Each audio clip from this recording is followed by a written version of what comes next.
mereka yang punya logika. Bagi yang tidak punya logika, skip aja.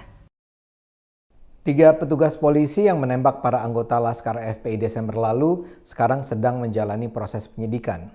Sebagian pihak heran karena selama ini polisi menyatakan penembakan yang menewaskan Laskar FPI tersebut dilakukan dalam rangka membela diri. Apakah ini sekarang berarti polisi sendiri ragu? Apakah ini berarti ketiga polisi tersebut memang sebenarnya melakukan pelanggaran pidana dengan menembak para anggota Laskar? Pertanyaan ini layak terlontar. Saya sendiri percaya bahwa ketiga polisi tersebut tidak bersalah.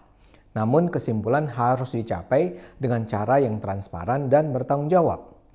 Karena itulah dalam pandangan saya, disidiknya para anggota polisi itu membuktikan bahwa hukum berjalan di Indonesia. Polisi nampaknya tidak ingin pandang bulu, bahkan para anggota polisi sendiri harus menjalani proses hukum yang sama. Kejahatan dan ketidakjahatan seseorang harus dibuktikan melalui proses hukum. Kapolri misalnya bisa saja berkeras menyatakan dia yakin para anggotanya tidak ada yang melanggar hukum. Tapi keyakinan itu harus didukung oleh fakta hukum. Hanya karena ketiga anggota polisi itu kini diperiksa bukan berarti bahwa ada kecurigaan kuat bahwa mereka adalah pembunuh. Penyidikan dilakukan nampaknya lebih untuk merespons rekomendasi Komnas HAM. Komnas HAM menyatakan tidak ada pelanggaran HAM berat, tapi mereka menduga bahwa polisi melakukan pembunuhan secara tidak sah di luar hukum. Karena itu Komnas HAM meminta agar kasus ini diperiksa lebih lanjut tanpa perlu ke pengadilan HAM. Untuk menyegarkan ingatan, saya jelaskan dulu kasus yang berlangsung Desember 2020 lalu dengan merujuk keterangan polisi. Ketika itu, terjadi konflik fisik antara polisi dan Laskar FPI. Ini semula diawali dengan operasi pengintaian rombongan Rizik Syihab. Para polisi menguntit perjalanan rombongan Rizik yang tiba-tiba saja meninggalkan kediaman di tengah malam. Pengintaian ini sangat logis dilakukan karena Rizik sebelumnya memang sudah berulang kali melarikan diri dan bersembunyi sehingga tidak terjangkau tangan hukum. Di tengah perjalanan di jalan tol, tim Laskar FPI menyerang polisi. Pada awalnya dengan sekedar memepet mobil polisi, tapi belakangan diikuti dengan aksi penyerangan terhadap mobil polisi. Tim Laskar FPI bahkan berhasil membawa 2 mobil polisi menjauh dari rombongan Rizik dan masuk ke daerah sepi. Di titik tertentu setelah menunggu sekian lama, mereka menabrak dan menembaki mobil polisi. Polisi balas menembak, sehingga kemudian terjadi kejar-kejaran ala film Hollywood. 2 dari anggota Laskar tewas dalam aksi baku tembak. 4 sisanya tertangkap di rest area KM 50 Jalan Tol Jakarta Cikampek. Keempat orang FPI itu ditahan dan dimasukkan dalam mobil yang diawaki 3 polisi. Di dalam mobil itulah keempat anggota FPI menyerang dan berusaha merebut senjata polisi. Tak ada pilihan, polisi pun terpaksa menembak para tahanan itu. Keempat anggota FPI tewas di tempat. Itu adalah penjelasan versi polisi. Keterangan tersebut lantas dibantah oleh para pendukung Rizik dan FPI. Mereka menuduh polisi dengan sengaja membunuh anggota Laskar. Mereka membantah bahwa mobil FPI yang lebih dulu menyerang polisi. Bahkan mereka menuduh polisi menyiksa para anggota Laskar sebelum membunuh mereka.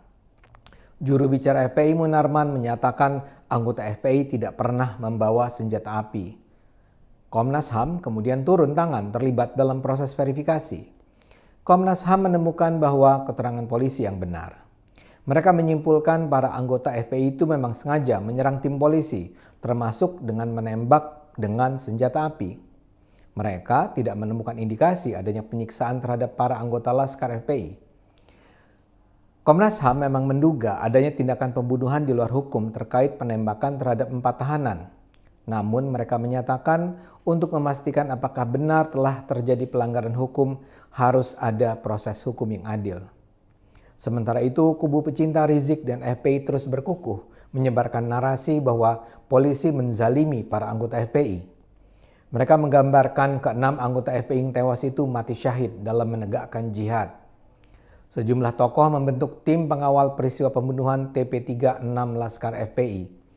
Mereka melakukan kampanye bahwa polisi melakukan pelanggaran HAM berat dengan membunuhi anggota FPI. 2 pekan lalu misalnya, mereka menemui Presiden Jokowi untuk menyatakan mereka yakin bahwa para polisi membunuh anggota FPI secara kejam. Lucunya, ketika dimintai bukti untuk mendukung keyakinan tersebut, mereka bungkam 1000 bahasa sehingga pertemuan hanya berlangsung 15 menit. Dalam konteks itulah kini 3 polisi yang menembak para anggota FPI kembali diperiksa. Ini semua demi kepastian hukum. Sebelumnya polisi sudah menetapkan ke-6 anggota FPI tewas sebagai tersangka, meski kemudian dengan segera dinyatakan perkaranya tidak akan dilanjutkan karena mereka memang sudah meninggal. Banyak yang nyinyir dengan langkah polisi tersebut. Namun, saya ulang ya, ini semua harus dilakukan demi kepastian hukum. Harus jelas siapa yang benar, siapa yang salah. Para anggota FPI itu bukan pejuang kebenaran. Mereka itu menyerang polisi bukan sekedar agar polisi tidak bisa terus membuntuti Rizik. Mereka menyerang mungkin sekali untuk membunuhi polisi. Karena itu semua harus diletakkan sesuai duduk perkaranya. 6 anggota FPI itu dinyatakan sebagai tersangka karena mereka diduga melakukan aksi kejahatan.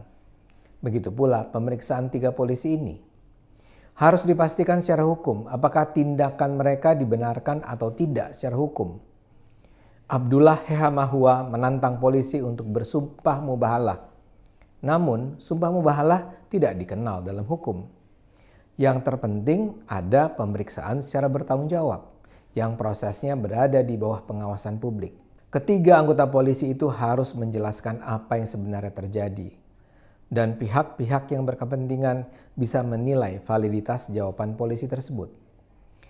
Menurut saya, penyidikan terhadap 3 polisi ini adalah sebuah langkah yang sangat patut dihargai. Ini menunjukkan supremasi hukum berjalan di negara ini. Mari terus gunakan akal sehat, karena hanya bila kita gunakan akal sehat, negara ini akan selamat.